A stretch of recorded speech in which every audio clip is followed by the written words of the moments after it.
Hey guys, Ross here with Labor 12, and I wanted to do a rundown of our stage monitor and sampling box. Let's check it out.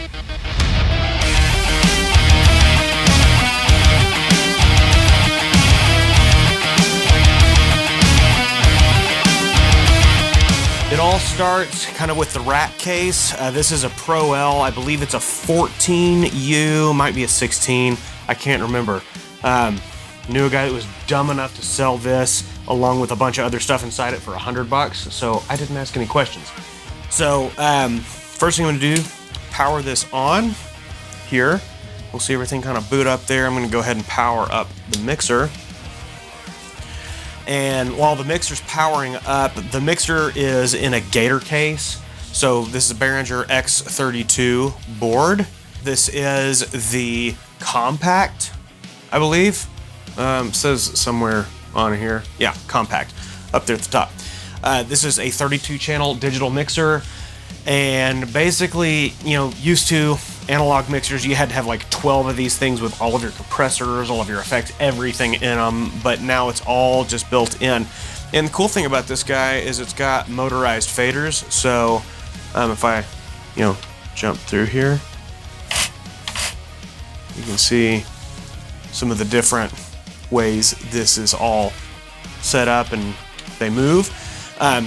So this helps me be able to create an individual monitor mix for everybody. So I have my own, Jacob, Tanner, Randy, we all have our own monitor mixes.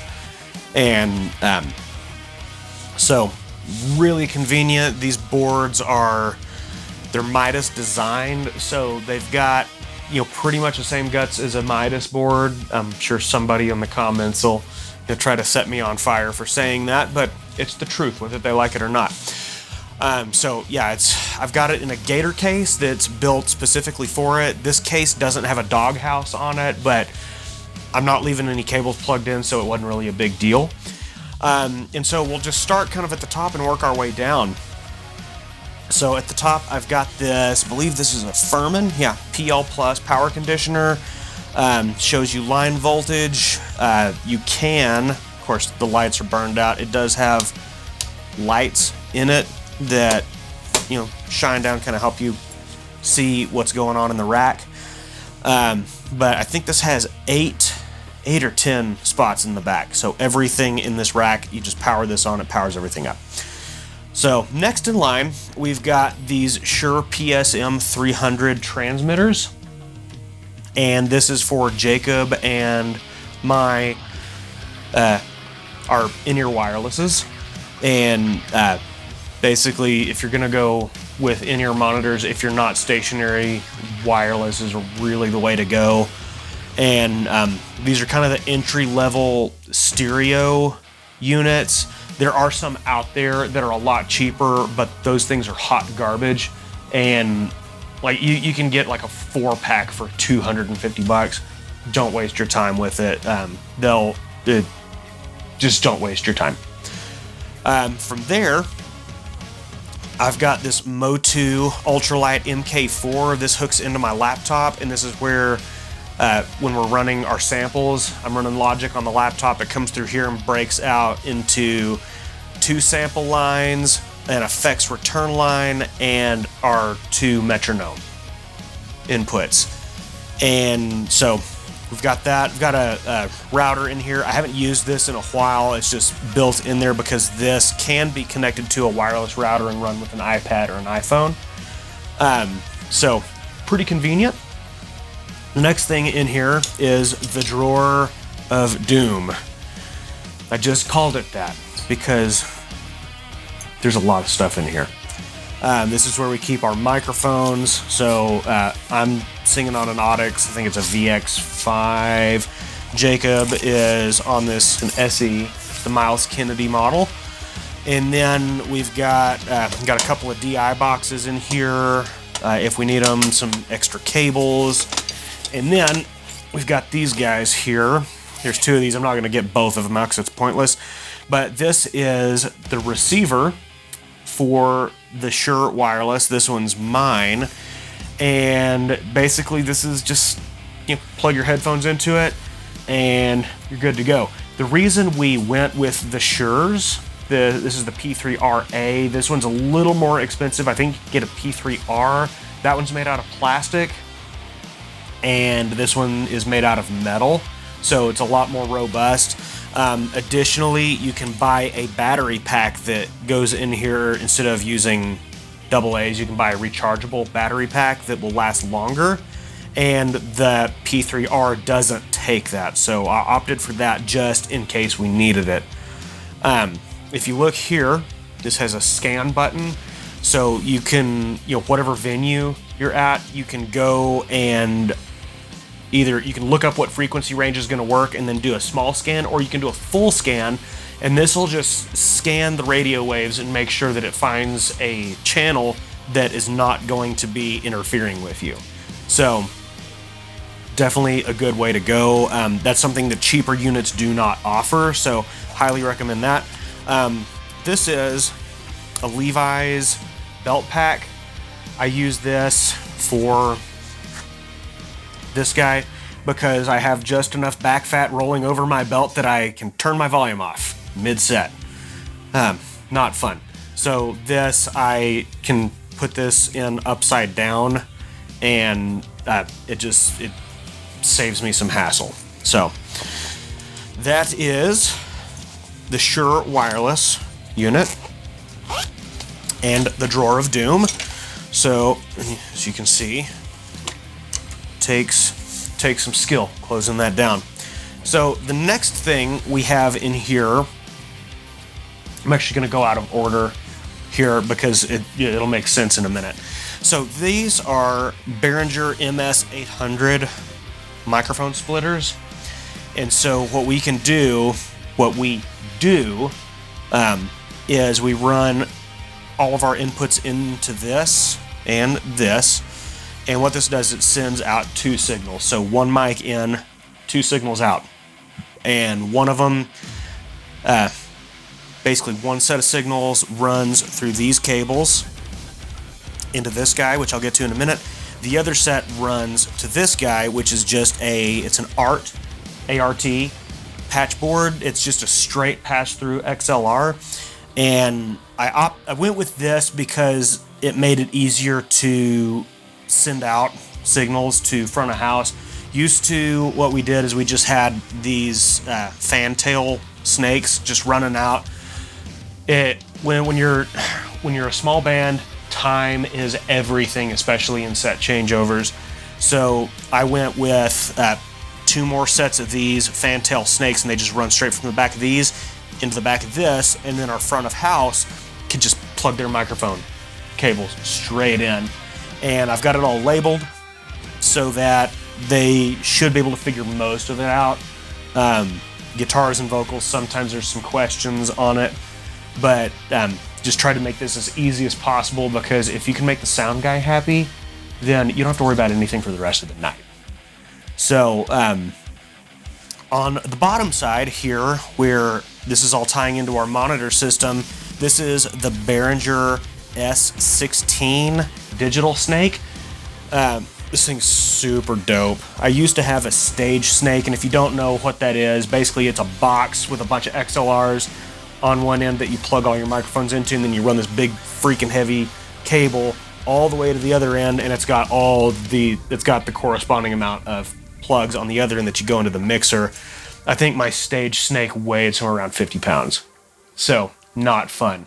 This, however, since it's digital, uses a Cat6 cable. So, just network cable. I can go buy one at Walmart and run this thing. I don't know how far I can run it, actually. Currently, I've got it rigged out to where it'll go 100 feet when I'm doing live sound. For our monitor rig, I've just got a 5-foot cable. Just runs from the back of this into this guy. And it's got 16 inputs over here. So every one of these inputs corresponds with these. So everything's labeled. So I wanted my guys to be able to plug stuff in if I'm busy, setting up my guitar rack or whatever. I wanted to make this as simple as possible. So it's just like bloop, bloop, bloop, bloop, bloop, and you're done. And if they don't make that noise, I fire them from the band. So that noise is very important. These three stay plugged in all the time. It's our samples left, samples right, and our effects return. The reason we have effects return is our when we got our stems back, which are broken out tracks from our album, there were some really cool vocal effects and like guitar effects that were they were added in to the mix, and I really wanted to have those live so that our live performance is as close to the album as we can possibly get it. So this just has like some reverb, some delays, just anything that Evan did that really helped enhance, we're running through that effects return. So as it stands right now, there's 16 channels all the way through. So 16 ins, 16 outs here, 16 ins here. And then move over to this side. I'll scoot my legs out of the way. These are all of our outputs. Randy's stereo monitor comes there.